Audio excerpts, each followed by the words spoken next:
I'm Sue Kelly, and I've been teaching in mainstream secondary education for over 20 years. As a deputy head, I'm always looking for new ways of improving the teaching and learning in my school, making sure that children get the best out of their education and ensuring that we meet their needs. Today, I've come to the independent Brighton Steiner School, where children are taught in a very different way. Hello. Good morning, Sue. It's very nice to meet you again. I'll be finding out where those differences lie and looking for any new methods and practices to take away with me. Because we've consolidated in various... My guide for the day is teacher and business manager Damien Moonsey. So what we decided to do... Damien, I've really been looking forward to coming to a Steiner school, but first of all, can you tell me, what is a Steiner education? To capture it in a nutshell, Steiner education is a curriculum form that really wraps itself around the developing child to nurture their process of childhood to adulthood. And the responsibility of the curriculum is to bring alive to the child key points of learning at age-appropriate moments. Damien, there's a general view that the Steiner school is either run by hippies or is a cult school. That's both in the teaching profession and general public. Traditionally, the education has been viewed, and certainly during the 70s, was very PR'd in the sense that if you are a hippie, then this is going to be the education for you. But I think that's to dumb down the whole educational question and to do parents a disservice. I think the reason why you have such a huge variety of choice in the educational sector at the moment is a reflection of the freedoms that we all enjoy as adults. I'm interested in the many practical differences between my own mainstream school and Brighton Steiner. The school offers its own unique Steiner-Waldorf curriculum in addition to the GCSE and OCN syllabuses. And there's no head or deputy head teacher.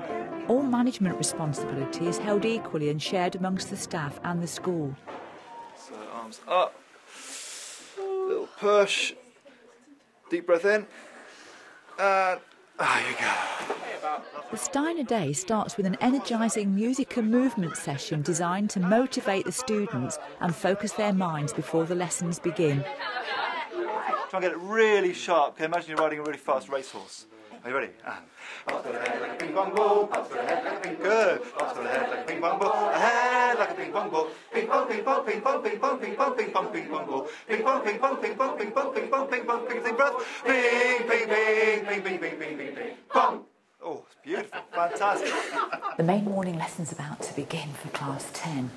It's poetry. It lasts for about 2 hours, so I hope the concentration levels are high. Close your eyes, you need to. Transport yourself into the centre of Brighton, or remember a time that you were in Brighton. Think about, how would you describe this in a poem? What kind of phrases would you use? What kind of words would you use? Is it a glorious place? Is it a beautiful place? Or is it a dark, dangerous, corrupt place? Okay, a couple of minutes then. Every day begins with the study of a single subject for a cycle of 3 to 4 weeks. The students work in mixed ability groups and are encouraged to help one another with their learning. What kind of words did you come up with? Two most popular places in the middle of Brighton, the lanes in Churchill Square. Crowds, music, street performances. Seagulls. Seagulls, okay, you got the seagulls, yeah, cawing away all the time. What else? Small, very colourful spotted shops. Smoke and music and laughing and, you know, all that sort of thing. And just the bamboo bar. Very colourful. Good. So what I want you to do is I'd like you to look at both of these poems and particularly look at the language. What language does Blake use in contrast to Wordsworth's language, and what effect does it have on the poem? Look a little bit at perhaps Wordsworth's background and Blake's background so that you can talk about the influences that they were under and how that affects the poem. And then bring in your own personal opinions. Okay, use the notes that you've got. What's this one called? This one's called Composed Upon Westminster Bridge. When the children have shared their ideas, there's nothing being written down on the board.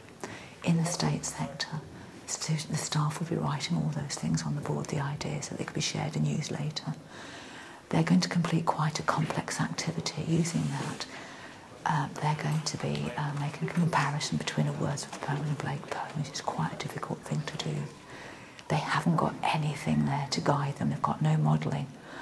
Earlier, he used a really good modelling technique where he used their own experience of Brighton to write down and jot down creative thoughts about that.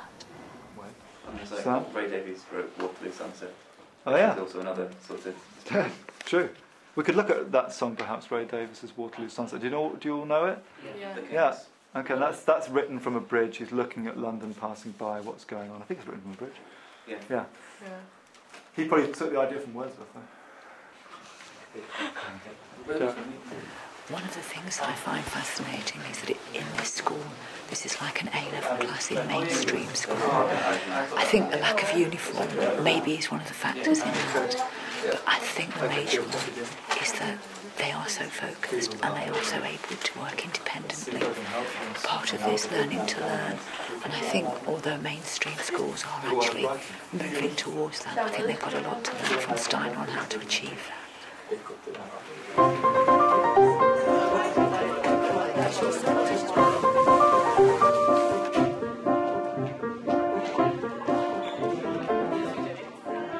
Okay, one of the major differences between Steiner and the state system is exams. What does Steiner do in terms of exams?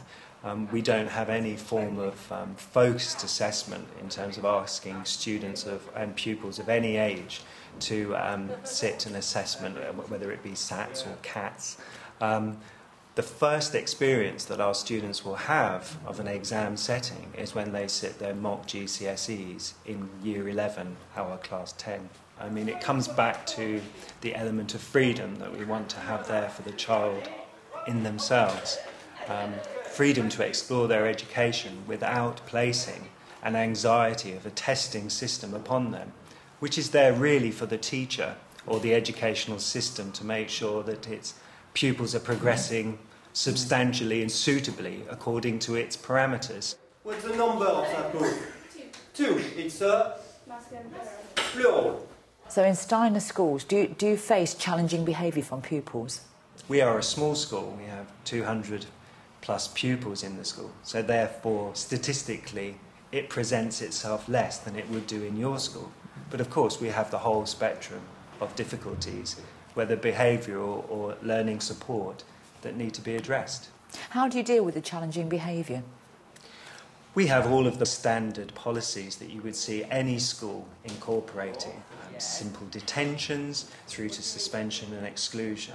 We also have a policy of fraternity or of brotherhood, that we are all humans engaged socially together under one roof. We may all have different ages, but there is an expectation of when you come together as child and adult that there is a common meeting ground. You're all standing on the same ground, and your behaviour should be individual, but nevertheless in keeping with one another. After the main morning lesson, the upper school students go into subject lessons. These lessons follow the Steiner-Waldorf curriculum or the GCSE or OCN syllabuses similar to mainstream. We need then to agree that past participle with whoever is doing the action. It's interesting to see that while state schools actively embrace the use of technology in the classrooms, the Steiner School in Brighton still sticks to chalk on a blackboard. I'm getting a feel now for the Steiner School system, but now I want to find out what the students think. I'd like to ask you first of all, what do you like or dislike about the school? I like the fact that in this school in particular it's very small, so you know most people and the teachers, and you've got a very good relationship with the teachers. I like the freedom of the curriculum. So it's you do lots of different things. Like in maths, we're doing the GCSE, but we also, if we get ahead of schedule, we've been doing like alternatives maths, stuff called projective geometry, just sort of other stuff. So it's not all the, it's not the national curriculum. So I do have friends who are in the mainstream school and not in Steiner, and you talk to about school? Some of my friends it doesn't appeal to them, this school, but others, they say you don't know how lucky you are because, they can see from an outside point of view that it's, much more friendly and they prefer it. I was really impressed today to see a lesson going on for 2 hours where you focused and concentrated for a long period of time. And you were doing quite high-level work there. The reason why it's more quiet in the classes and why everyone's focusing more is because we have a relationship with the teacher, we have more respect for them, and you know, we can understand how it feels for them if we start misbehaving and things.